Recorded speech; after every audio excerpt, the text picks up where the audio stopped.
ఆదిలాబాద్ జిల్లా బేల మండలంలో తొలిమెట్టు కార్యక్రమం ఆకట్టుకుంది. మండల కేంద్రంలో గల ఉర్దూ మీడియం పాఠశాలలో ఏర్పాటు చేసిన మండల స్థాయి సమావేశంలో మండలంలోని దాదాపుగా 45 పాఠశాలకు చెందిన ఉపాధ్యాయులు తయారు చేసిన బోధనాభ్యాసన సామగ్రి విశేషంగా ఆకట్టుకుంది.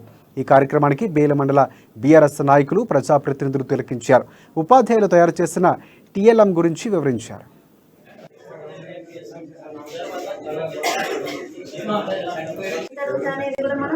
అక్కడ పెట్టొచ్చు. దీంతో మనం సబ్స్ట్రాక్షన్ చేయొచ్చు, అడిషన్ చేయొచ్చు.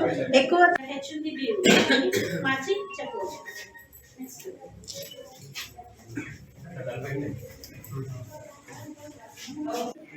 టీచింగ్ లెర్నింగ్ మెటీరియల్ మేళా నిర్వహించడం కోసం మన